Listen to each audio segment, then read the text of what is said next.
Welcome back to another episode of Out Loud Geek, where we discuss news and views about pop culture, science fiction, fantasy, food, cooking, the outdoors, and more. As politically divided as the country is nowadays, it's good to know that there are still some things that can actually bring people together. And who knew that one of the things that could actually bring people together is Netflix's truly terrible so-called docuseries entitled Harry and Meghan. This series is not only totally reviled by the critics, viewers can't stand it either. Here are the ratings for it right now over on Rotten Tomatoes. The average tomato meter, which is the critic score, is 47%. And the average audience score is 12%. I mean, how often do you see something that bad? And it's not much better over on IMDb, where at the moment it has a rating of 2.7.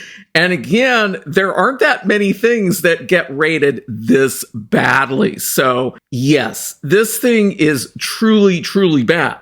I found a rather interesting review, which I thought we could go over, because this review encapsulates a number of problems that this show suffers from. Most importantly, it suffers from Meghan Markle, because she truly is a liar, apparently, and it's not making Harry look very good either. This is really sad. It's amazing how bad something can make people look. And this thing is doing the exact opposite of what this royal couple intended it to do. When Harry and Meghan Markle announced in early 2020 that they were stepping back from their roles as senior royals, effectively quitting the royal family, they described a culture of familial tension, relentless scrutiny, and certain misogyny. Oh no.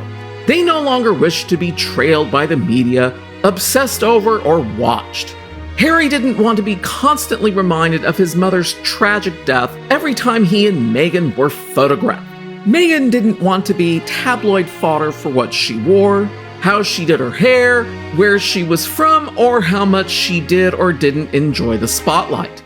Well, if that's the case, then she shouldn't have married into the royal family in the first place.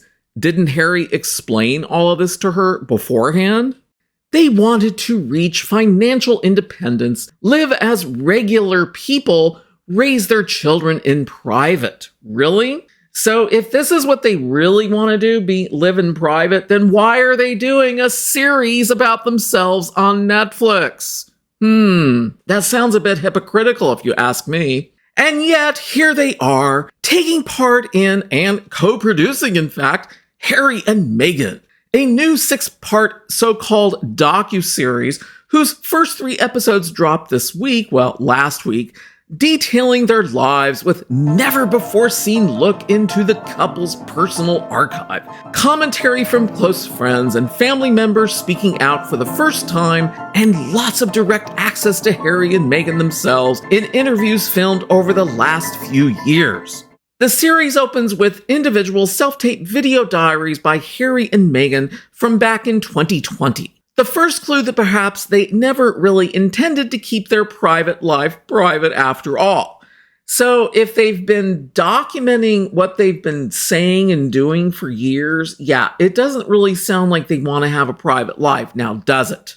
Indeed, what we learned from Harry and Meghan is that the Duke and Duchess of Sussex are less interested in staying out of the spotlight than in staying in complete control of how that spotlight makes them look. But, that's just not how celebrity works. And no, it doesn't.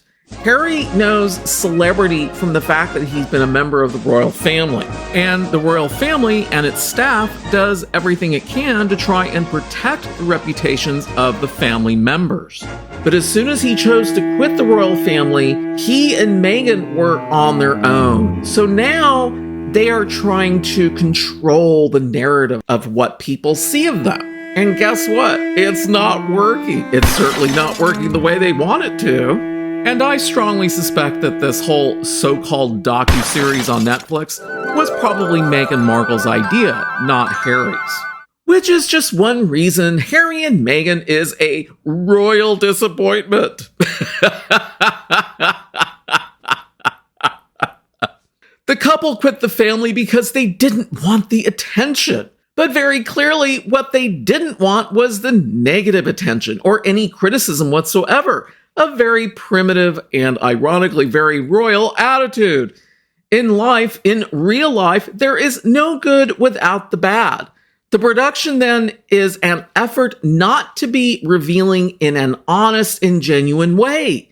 To reveal the full truth that no one knows, as Harry says in the film's opening few minutes, but to drum up sympathy for themselves. Indeed, when asked why she wanted to make this documentary, Meghan answers, "When you feel like people haven't gotten any sense of who you are for so long, it's really nice to just be able to have the opportunity to let people have a bit more of a glimpse into what's happened and also who we are." Well, people have gotten an overdose of Harry and Meghan over the years. I highly doubt that they're really going to reveal all that much that people don't already know. And that's what a lot of people are saying. That's what a lot of critics have been saying and why they don't like this show either, because this thing isn't really revealing anything new. But who's to say that people haven't gotten a glimpse of who they are? What makes their version, a heavily produced, edited, and controlled version, more honest than any version of their lives that's come before? It's striking how much the filtered version of events functions in the series as their version of real life. Meghan recalls how when she first got connected with Harry, she wanted to review his Instagram feed as a way to get to know him.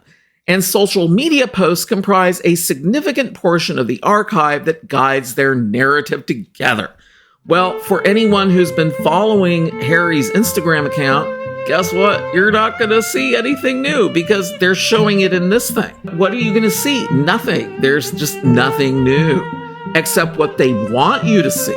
Harry and Meghan's fatal flaw, both the couples and the films, is in thinking that they can control how others see them. And that's absolutely the truth. None of us can. And that's true. And that the couple keeps trying, despite also asking to be left alone, which seems rather hypocritical if you ask me, reflects a naive outlook and disingenuous attitude that viewers will pick up on, especially against the fact that the documentary strives to portray them as, quote-unquote, more grounded than the rest of the royal family. I have serious doubts about that. I'll be completely honest about that. I think the rest of the royal family is far more grounded right now than Harry or Meghan.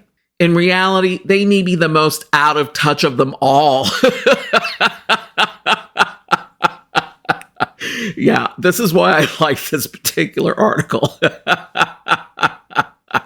Just as disappointing is the series content, which is a lot of the same we've already seen or heard. There are some new aspects, friends who've never commented, photos we've never seen, but otherwise there's little payoff and little to change people's minds about them. It's self-promotional, self-aggrandizing, and frankly, a little boring. Gee, how shocking. And that's what a lot of people are saying. It's boring.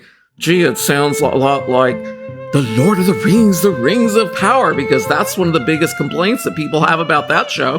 It's boring. They do not come off as more likable, and in fact, perhaps a lot less so. Notably, it's perhaps the first time that much of the dislike is directed toward Harry instead of just Meghan. Yeah, this is making him look bad. Does he not get that? Does he not understand that he is essentially destroying his own public image by doing this thing with her? This is seriously messed up. I don't know who his PR people are at this point, but they're clearly not feeding him very good advice. Whereas once he may have been viewed by the public as a hapless victim of a cunning attention seeker or suffering from a form of repetition compulsion in which he's repeating in his adult life a scenario familiar to him from growing up as Princess Diana's son, viewers will surely now have less sympathy. With Harry and Meghan, it's clear that he's willfully chosen to see what he wants to see. And that's really messed up. That is truly not a good image for Harry. This thing is very damaging to himself. In fact, if Harry and Meghan is a ploy to get people truly disinterested in their comings and goings, well, that's the one area where they may have succeeded. Quote, "I just want to get to the other side of all this," unquote, says Meghan to the camera in the opening minutes of the first episode. With Harry and Meghan, she may finally get her wish. Yes, because people are walking away. They don't want to see it. It's that bad. This show is totally despised. It is very likely going to be a total flop for Netflix. And if anything, when those final 3 episodes come out, if anyone is actually watching it, I don't think it's going to be any better than the first 3. If anything, it's just going to continue to hurt their image even more than it already is. This was a very bad mistake for Harry. He should not have done it. He should not have abandoned the royal family. What this thing tends to show to me is that, yeah, he's basically doing whatever his wife tells him to do. Where are they living now? Los Angeles, where she's from. So how convenient for her, not so much for him, because he's abandoned his family. All for her. Well, we'll just have to see how much lower these ratings could go, because who knows? It would be very interesting if the average audience score actually went below 10%. Only time will tell. We'll just have to wait and see. Thanks for watching today, and a huge thanks to everyone who has subscribed to our channel. We appreciate your support. If you enjoyed this video, please press the like button, and please feel free to share a comment. If you'd like to see more of our videos in the future and help support this channel, please press the red subscribe button, and please press the bell to receive notifications for new content. You can also find us on Facebook and Twitter by clicking on the links in the description. Until next time, this is Out Loud Geek.